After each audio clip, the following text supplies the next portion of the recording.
Sabarimala case में माननीय supreme court में सुनवाई चल रही है। मैंने माननीय सुप्रीम कोर्ट से कहा है कि जो सबरीमाला का मंदिर है वो बाकी भगवान अयप्पा के मंदिर से अलग है।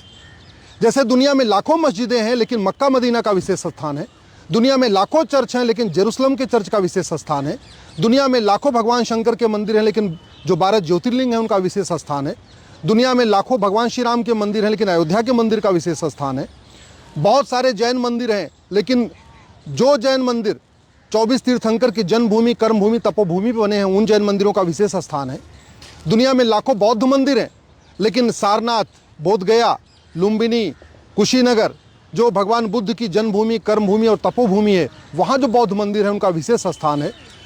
लाखों गुरुद्वारे हैं लेकिन जो गुरुद्वारे 10 गुरुओं की जन्मभूमि, कर्मभूमि, तपोभूमि पर बने उनका विशेष स्थान है। वैसे ही भारत में 1500 अयप्पा स्वामी के मंदिर हैं, भगवान अयप्पा के मंदिर हैं, लेकिन सबरीमाला का विशेष स्थान है क्योंकि वहाँ आने के लिए 40 दिन व्रत करना पड़ता है, 40 दिन तपस्या करनी पड़ती है, 40 दिन ब्रह्मचर्य का पालन करना पड़ता है, 40 दिन घर से दूर रहना पड़ता है। इसलिए वहाँ एक कंडीशन लगाई गई कि 10 से लेकर 50 वर्ष तक की जो माताएं बहनें उनको नहीं आने दिया जाएगा। वो जो रिस्ट्रिक्शन है वो बिल्कुल जायज़ है, इसलिए उस पर कोई कोर्ट को इंटरफेयर नहीं करना चाहिए।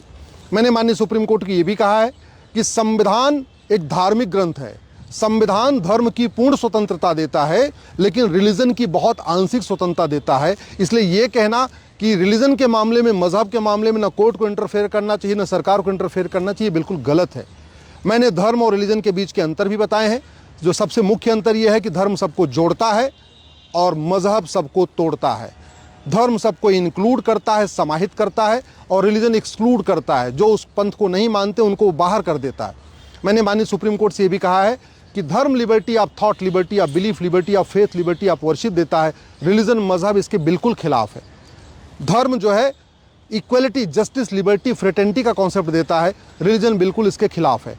धर्म यूनिवर्सल इक्वलिटी की बात करता है, रिलीजन इक्वलिटी अमंग रिलीजन की बात करता है। धर्म यूनिवर्सल फ्रेटर्निटी की बात करता है, यूनिवर्सल ब्रदरहुड की बात करता है। रिलीजन मजहब फ्रेटर्निटी विद इन रिलीजन की बात करता है। धर्म कहता है सबको समान अवसर मिलना चाहिए, रिलीजन मजहब कहता है कि जो उस रिलीजन मजहब को मानते हैं केवल उन्हीं को समान अवसर मिलना चाहिए। धर्म सबको जीने का अधिकार देता है, रिलीजन मजहब केवल उन्हीं जो उनके रिलीजन मजहब को मानते हैं उन्हीं को जीने का अधिकार देता है। बाकी लोगों के लिए तो उसमें लिखा हुआ है इनको कन्वर्ट करो, वापस ले आओ। मैंने उसमें बहुत सारे धार्मिक ग्रंथ भी दिखाए हैं। मैंने माननीय सुप्रीम कोर्ट को विष्णु पुराण दिखा के कहा है कि विष्णु पुराण में कहीं नहीं लिखा हुआ है कि भगवान विष्णु ही पूजा योग्य हैं, और भगवान ये जो विष्णु पुराण यही एक पवित्र ग्रंथ है। जो इस ग्रंथ को नहीं मानेगा, जो भगवान विष्णु की पूजा का नहीं करेगा वो नरक में जाएगा, ऐसा कहीं नहीं लिखा है। शिव पुराण में कहीं नहीं लिखा है कि भगवान शंकर ही पूजा योग्य हैं, केवल शिव पुराण ही एक पवित्र ग्रंथ है और जो भगवान शंकर की पूजा नहीं करेगा वो नरक में जाएगा, ऐसा कहीं नहीं लिखा है। इसी तरीके से आर्य समाज में जो सत्यार्थ प्रकाश है, कहीं नहीं लिखा हुआ है कि सब लोग आर्य समाजी बन जाओ, जो नहीं बनेगा वो तो नरक में चला जाए, कहीं नहीं लिखा हुआ है। दुर्गा सप्तमी में कहीं नहीं लिखा हुआ है केवल दुर्गा जी की पूजा करना है, जो दुर्गा जी की नहीं पूजा करेगा वो नरक में जाएगा, ऐसा कहीं नहीं लिखा हुआ है। इसी तरीके से हनुमान चालीसा में कहीं नहीं लिखा हुआ केवल हनुमान जी की पूजा करना है, जो हनुमान जी की पूजा नहीं करेगा नरक में जाएगा। वहीं दूसरी तरफ जो रिलीजियस बुक्स होती हैं उनमें ये बात होती है कि जो हमारे रिलीजन को मानेगा, जो हमारे गॉड को मानेगा वो तो हेवन में जाएगा, वो स्वर्ग में जाएगा, वो जन्नत में जाएगा। जो हमारे रिलीजन को नहीं मानेगा, हमारे गॉड को नहीं मानेगा, वो नरक में जाएगा, वो हेल में जाएगा, वो जहन्नुम में जाएगा। ये बहुत बड़ा अंतर है। और वैसे भी जैसे दुनिया में सारे पेड़ एक समान नहीं है, जितना ऑक्सीजन वट, बरगद और पीपल देता है सारे पेड़ नहीं देते। दुनिया के सारे पेड़ एक समान नहीं है, सब सारे जितने पेड़ हैं वो सारे एक जैसा फल नहीं देते। दुनिया में सारी नदियों का पानी एक जैसा नहीं है, दुनिया में सारे पशु पक्षी एक जैसे नहीं है, दुनिया में सारे जानवर एक जैसे नहीं है, दुनिया में सारे इंसान एक जैसे नहीं है। तो फिर इंसान के द्वारा शुरू किया गया रिलीजन, मजहब एक समान कैसे हो सकता है? जो रिलीजन जब शुरू हुआ उस समय की क्या परिस्थितियां थी, उसके हिसाब से किताबें लिखी गई। जो मजहब जब शुरू हुआ उसके हिसाब से उसकी किताबें लिखी गई। चूँकि रिलीजन मजहब इंडिविजुअल्स के द्वारा शुरू किया गया है, इसलिए इंडिविजुअल रिलीजन के टेनेट्स एक समान नहीं है। अगर आप गूगल करिए 5 tenets of Jainism, 5 tenets of Buddhism, 5 tenets of Sikhism, 5 tenets of Hinduism, तो आपको समझ में आएगा कि जो विदेशी पंथ हैं अगर उनके 5 टेनेट्स देखिए आप, 5 tenets of Christianity, 5 tenets of Islam, फिर समझ में आता है कि नहीं सारे टेनेट्स अलग अलग हैं, सारी किताबें अलग अलग हैं, किताबों का उद्देश्य अलग अलग है, किताबों में जो लिखा हुआ है वो बातें अलग अलग लिखी हुई हैं, अलग अलग लोगों ने शुरू किया। इसलिए मैंने माननीय सुप्रीम कोर्ट से कहा है कि आर्टिकल 25 और 26 जो फ्रीडम ऑफ रिलीजन देता है बहुत रिस्ट्रिक्टेड रिलीजन है, बहुत कम उसमें दायरा दिया हुआ है। संविधान एक धार्मिक ग्रंथ है, इसलिए धर्म की पूर्ण स्वतंत्रता है, लेकिन रिलीजन की बहुत आंशिक स्वतंत्रता है। अगर हमने रिलीजन को पूर्ण स्वतंत्रता दिया तो देश में अराजकता फैल जाएगी। मैंने माननीय सुप्रीम कोर्ट से ये भी कहा है, पिछले 2000 साल में भारत के 25 टुकड़े हुए हैं और वो 25 टुकड़े मजहब के आधार पर हुए हैं।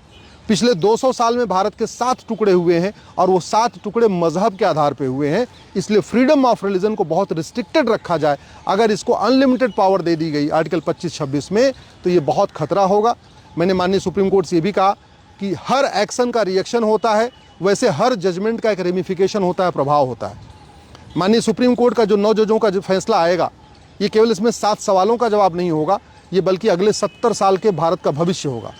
ये जो 9 जजों का फैसला आएगा ये तय करेगा कि हम अगले 25 साल में चीन, जापान और सिंगापुर जैसा देश बनेंगे या पाकिस्तान, अफगानिस्तान, बांग्लादेश जैसा बनेंगे। क्यों? क्योंकि हमने रिलीजन को छूट दे दिया। अगर फ्रीडम ऑफ रिलीजन के नाम पे हमने उसको असीमित पावर दे दिया तो फिर वही होगा जैसे पहले रिलीजियस कॉन्फ्लिक्ट होते रहे।